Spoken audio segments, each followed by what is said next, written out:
പെട്ടെന്ന് തന്നെ നമുക്കൊരു ടൂലിഫ്ലവർ ഉണ്ടാക്കിയാലോ. ഭയങ്കര സിമ്പിളാണ് കേട്ടോ. മാജിക് റിംഗ് ഇടുക. ഞാൻ 7 സിംഗിൾ ക്രോഷയാണ് ചെയ്തത്, കാരണം ടൂലിഫ്ലവർ ഇത്തിരി ബിഗ് ആയിട്ട് കിട്ടാൻ വേണ്ടിയിട്ടോ. സെക്കൻഡ് റോയിൽ എല്ലാ സിംഗിൾ ക്രോഷയും ഇൻക്രീസ് ചെയ്യുക. അപ്പോൾ ടോട്ടൽ 14 സിംഗിൾ ക്രോഷേ കിട്ടും. തേർഡ് റോയിൽ 1 സിംഗിൾ ക്രോഷേ ഇൻക്രീസ്, ഫോർത്ത് റോയിൽ 2 സിംഗിൾ ക്രോഷേ ഇൻക്രീസ്, ഫിഫ്ത്ത് റോയിൽ 3 സിംഗിൾ ക്രോഷേ ഇൻക്രീസ്, സിക്സ്ത് റോയിൽ 4 സിംഗിൾ ക്രോഷേ ഇൻക്രീസ്. അപ്പം മൊത്തം നമ്മളുടെ 42 സിംഗിൾ ക്രോഷേസ് വരും കേട്ടോ. ഇനി നമ്മൾ റോ 16 വരെ സിംഗിൾ ക്രോഷേ മാത്രം ചെയ്യാം കേട്ടോ.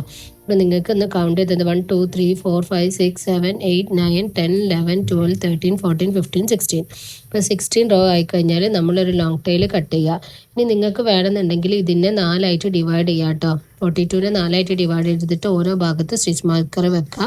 ഞാനിപ്പോൾ അങ്ങനെ ചെയ്യുന്നില്ല, നിങ്ങൾക്ക് വേണമെങ്കിൽ അങ്ങനെ ചെയ്താൽ മതി. ഇനി നമ്മൾ അറ്റാച്ച് ചെയ്യുന്ന സ്റ്റിക്ക് നമ്മൾ ഈ മാജിക് റിങ്ങിൻ്റെ സെൻറ്ററിലൂടെ അകത്തേക്ക് കയറ്റിയിട്ട് ജസ്റ്റ് ഇതിൻ്റെ ഇതൊന്നിങ്ങനെ വളച്ചു കൊടുക്കണം കേട്ടോ. എന്നിട്ട് വീണ്ടും നമ്മൾ ഫസ്റ്റ് റോയോ സെക്കൻഡ് റോയുടെ ഉള്ളിൽ കൂടെ തന്നെ ഇത് പാസ് ചെയ്തിട്ട് നമുക്ക് പുറത്തേക്ക് എടുക്കുക. ഇങ്ങനെ ചെയ്ത് കഴിഞ്ഞാൽ സ്റ്റിക്കിന് ഒരിക്കലും ഇളകി പോവേ ഇല്ല കേട്ടോ ഫ്ലവറിൽ നിന്ന്. അതൊരു നല്ലൊരു ടിപ്പാണ് കേട്ടോ. ഇങ്ങനെ ചെയ്ത് നമുക്ക് കുറച്ച് ബുദ്ധിമുട്ടാണ്, ബട്ട് നിങ്ങൾക്ക് ഇങ്ങനെ ചെയ്യാൻ പറ്റുക.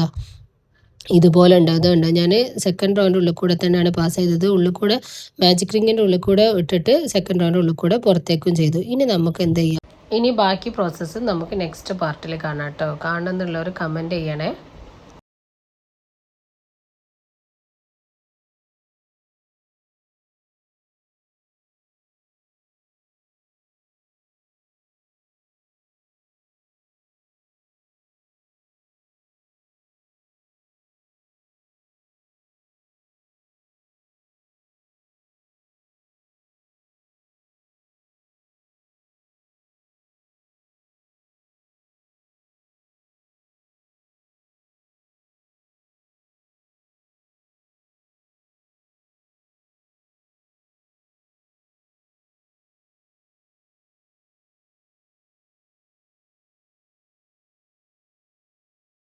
ഇനി നമുക്ക് സ്റ്റെമ്മ് കവർ ചെയ്യുന്നത് ലീഫ് വെക്കുന്നതൊക്കെ നെക്സ്റ്റ് പാർട്ടിൽ കാണാം.